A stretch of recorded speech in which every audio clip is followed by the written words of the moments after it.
Okay, I'm not sure what happened, but I guess I got to make a continuation of this video. We last left off. We were pulling those 3 bolts off of this upper piece of the motor mount of the 2003 Grand Am upper passenger wheel motor mount, I guess. Trying to take these bolts off.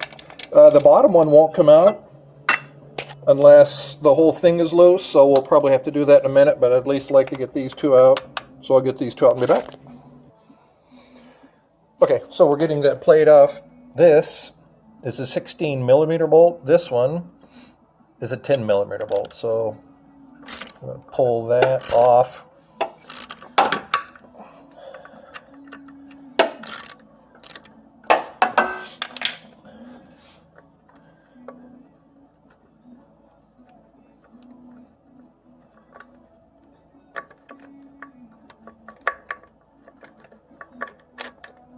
Bolts are fairly long, as you can see. Now, once you do that, this whole thing comes loose. You'll notice that it just falls.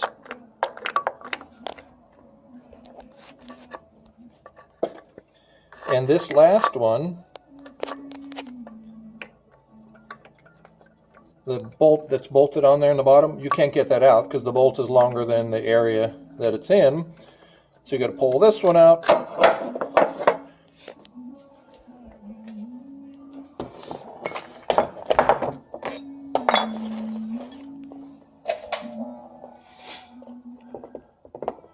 So you can see the part that's broken off.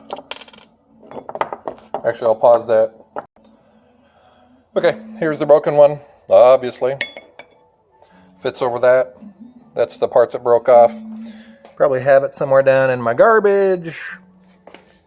But, no big. You get the point. That's the part that broke off of here. So these bolts, it's 3 bolts that hold this plate. Okay, so that bolts to the engine, then the engine mounting bracket. This bolts on top of that, and then this bolts next to it, and then there's a top plate right here that joins them all. So it's a 4-piece motor mount. And why did they make it a 4-piece? Well, I think one of the biggest reasons why is the fan belt. You can't get the fan belt off unless you take that off. And by the way, this is a great time to check your fan belt to see if it needs to be replaced. This one got replaced not too long ago, so it's in pretty good condition. I've got fairly new plugs, new coilovers, new plug wires on it, and a new catalytic converter on it. So I'll pause this and we'll get the bracket swapped over to the new one. So this bolt on the bottom, you have to start ahead of time because you can't do it once it's in place. There's not enough room between the frame of the car. It doesn't have to be well, it can't be tight because it needs to pivot out of the way, but it needs to at least start and have it in there. And this needs to be able to swing out of the way because you're going to put it in place. Put these 4 bolts in place. These are the 4 bolts.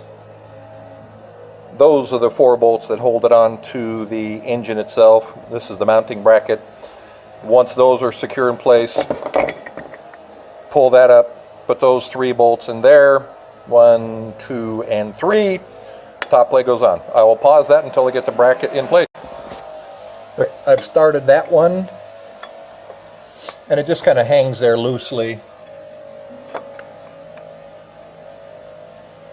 But that's why you got to put that bottom one in, because there's not enough space here to get that baby started. So get one started, and then we'll get that 10 millimeter in there.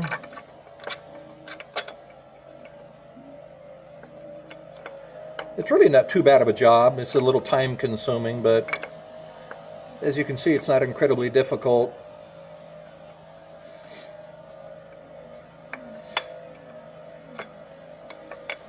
I'm going to tighten those up and I'll be back. Okay, got the 4 bolts on they're hand tight anyway. There's a 16 millimeter here, a 10 millimeter here, another 10 mil here, and then a big 16 mil here. Those bolt that bracket to the engine block. What's the front of the engine block? This bracket, once those are tightened, can then come up into place, and then that gets bolted into place.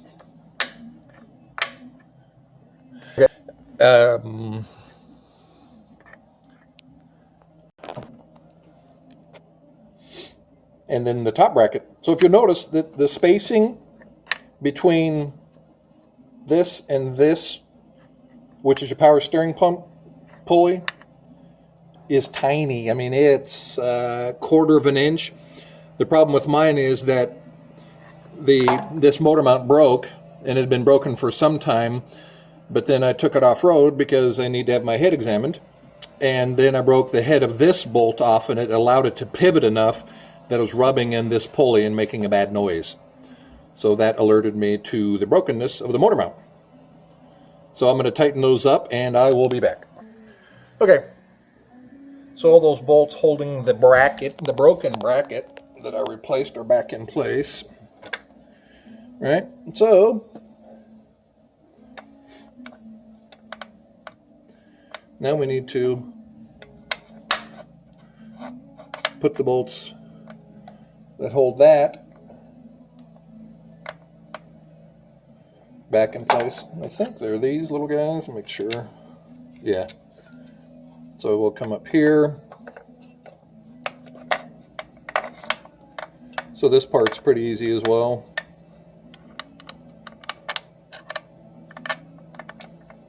Just line it up. Right? So that's what it's going to look like all tightened up.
Okay, those are sucked down.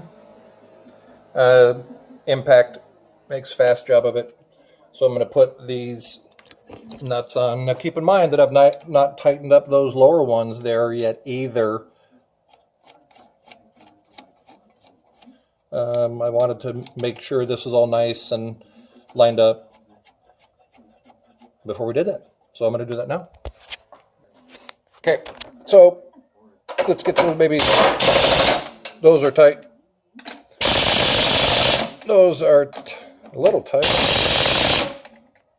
And the back one there. Okay, so those are snug, right?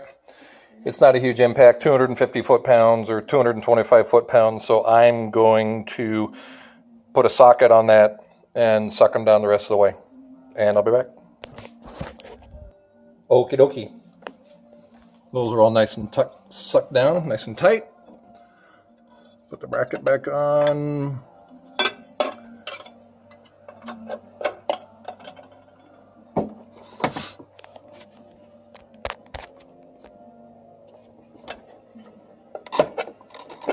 Put your cruise control back in.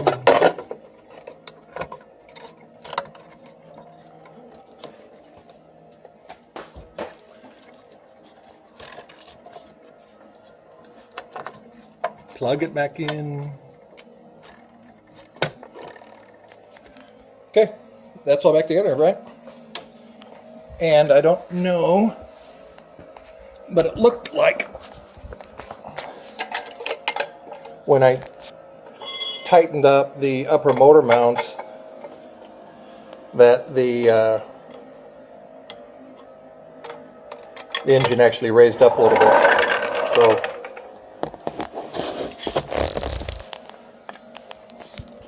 pull your jack out,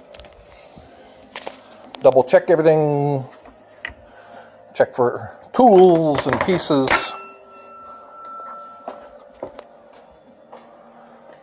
See, that's that gap between the pulley and that right there is what causes the problem. So if that motor mount breaks, you know what that's from. And that should be it. I will post these, and thank you very much.